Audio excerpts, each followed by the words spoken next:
أعوذ بالله من الشيطان الرجيم بسم الله الرحمن الرحيم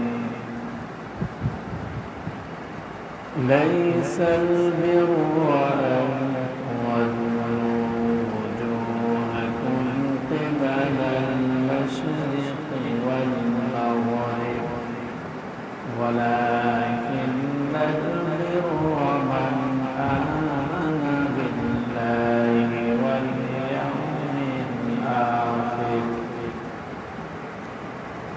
والملائكة والكتاب والنبيين وآتى المال على حبه ذوي القربى واليتامى والمساكين وابن السبيل والسائلين وفي الرقاب وأقام الصلاة وآتى الزكاة والموفون بعهدهم إذا عاهدوا والصابرين في البأساء والضراء وحين البأس أولئك الذين صدقوا وأولئك هم المتقون صدق الله العظيم সূরাতুল বাকারার কিছু ফজিলতের কথা আমরা আলোচনা করেছিলাম। হুজুর আকরাম সাল্লাল্লাহু আলাইহি ওয়াসাল্লাম বলেছেন, যে ব্যক্তি এই সূরাতুল বাকারা তেলাওয়াত করবে এই ব্যক্তি সৌভাগ্যবান ব্যক্তি হিসেবে বিবেচিত হবে, সৌভাগ্যবান ব্যক্তি হবে। বলুন সুবহানাল্লাহ। আর যারা এই সূরাতুল বাকারা তেলাওয়াত করবে না তারা দুর্ভাগ্য জাতি হিসেবে বিবেচিত হবে। বলুন নাউজুবিল্লাহ। আব্দুল্লাহ ইবনে মাসউদ রাদিয়াল্লাহু তাআলা আনহু বলেছেন যে কোন ব্যক্তি রাত্রি বেলায় যদি সূরাতুল বাকারা তেলাওয়াত করে তাহলে সারা রাত্রি আল্লাহ পাক রব্বুল আলামিন বিপদ আপদ থেকে তাকে রক্ষা করবেন। বলুন সুবহানাল্লাহি ওয়া বিহামদিহি। আর সূরাতুল বাকারা যে ব্যক্তি তেলাওয়াত করে কোন মস্তিষ্ক বিকৃতি পাগল ব্যক্তি তাকে যদি ফুৎকার দেওয়া হয়, ফু দেওয়া হয় সূরাতুল বাকারা করে, আল্লাহ পাক রব্বুল আলামিন তার মস্তিষ্ক সঠিক করে দিবেন, তার পাগলামি দূর করে দিবেন, সুস্থ ব্যক্তি হিসেবে সে বেঁচে থাকবে। বলুন সুবহানাল্লাহি ওয়া বিহামদিহি। সূরাতুল বাকারা একটি গুরুত্বপূর্ণ সূরা। এই সূরার ভিতরে আল্লাহ পাক রব্বুল আলামিন বিশেষ করে একটি গাভীর বিষয়ে আলোচনা করেছেন। গাভীর কি উপকার আমরা সকলেই জানি। গত জমায় এই বিষয়ে আমরা কিছু আলোচনা করেছিলাম। আমরা বলেছিলাম যে গাভী একটি গৃহপালিত বিশাল বড় মাপের প্রাণী, যেটা অর্থনৈতিকভাবে আমাদের বিভিন্ন উপকার দিয়ে থাকে। এই গাভীর গোশত অত্যন্ত সুস্বাদু। হুজুর সাল্লাল্লাহু আলাইহি ওয়াসাল্লাম গাভীর গোশত অত্যন্ত পছন্দ করতেন। তিনি খুব গাভীর যে সিনার গোশত আছে ওটা হুজুর সাল্লাল্লাহু আলাইহি ওয়াসাল্লাম খুব পছন্দ করতেন এবং খেতেন। এরপরে এই গাভী সুন্দর সুমিষ্ট দুধ দিয়ে থাকে, যেটা পুষ্টিকর একটি খাবার। মেডিকেল বিজ্ঞানী সায়েন্স বলতেছে যে তারা নাকি নিয়ম মেনে দুধ পান করে সুস্থ ব্যক্তি আল্লাহ পাক রব্বুল আলামিন এই সমস্ত ব্যক্তিদের শরীরে কোনো দুর্বলতা দিবে না। বলুন সুবহানাল্লাহি ওয়া বিহামদিহি। এরপরে গরুর যে গোবর আছে এইগুলো আমরা জ্বালানির কাজে ব্যবহার করতে পারি।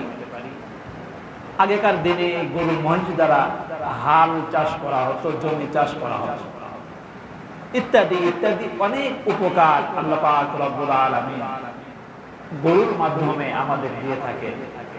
আর একটা জিনিস কি, আল্লাহ পাক রব্বুল আলামিন এই সমস্ত কিছুকে তৈরি করেছেন শুধুমাত্র মানুষের সেবা করার জন্য, মানুষের আনুগত্য করার জন্য। বলুন সুবহানাল্লাহি ওয়া বিহামদিহি। এই গরুটা আল্লাহ পাক রব্বুল আলামিন তৈরি করলেন। দেখেন, এই গরুর দুধ আমরা খাই, দুধ খাওয়ার পরে বাছুরকে সারা রাত বেঁধে রাখা হয়। বাছুরটা পেটে ক্ষুধা লাগে, সে খাওয়ার জন্য ছোটাছুটি করে, কিন্তু আমরা এই বাছুরকে খেতে না দিয়ে সারা রাত তাকে অনাহারে রাখি। এরপরে সকালবেলা 8টা 9টা 10টার দিকে আমরা গরুর দুধ দহন করি, দহন করে নিজেরা খাই, কিন্তু সারা রাত বাছুরটা কিন্তু খাওয়ার জন্য ছোটাছুটি করেছে। অথচ আমরা এতই অকৃতজ্ঞ, এই বাছুরকে না খাওয়াইয়ে আল্লাহ পাক রব্বুল আলামিন ওই দুধটি আমার মতো অধমকে, আমার মতো মানুষকে খাওয়াইলেন। এই খাওয়ার পরেও আল্লাহ পাক রব্বুল আলামিনের একটু ইবাদত করলাম না, বন্দেগী করলাম না। কতই না আমরা কি অকৃতজ্ঞ ব্যক্তি, ঠিক না ব্যাটিং বলে।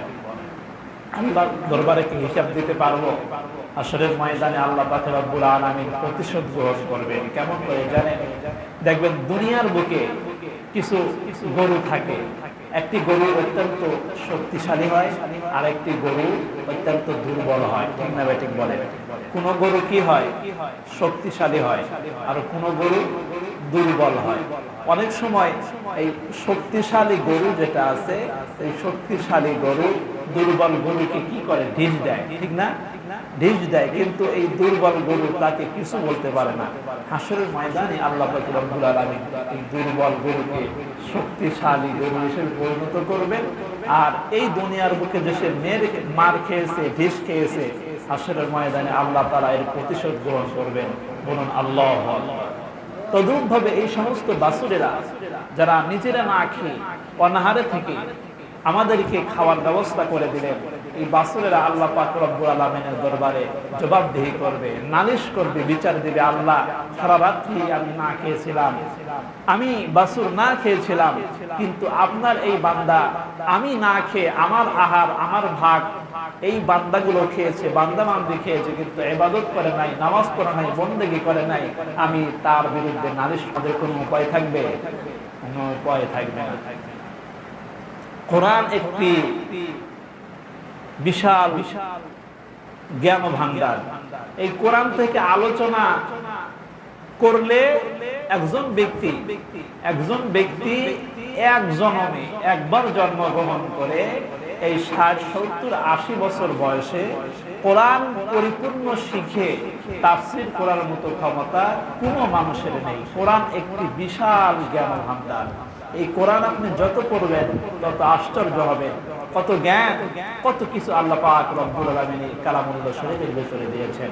এই কোরআনের সংস্পর্শে মূর্খ জাহেল ব্যক্তিগুলো এসে তারা জ্ঞানী ব্যক্তি হিসেবে পরিচালিত হয়েছিল। বলেন সুবহানাল্লাহ।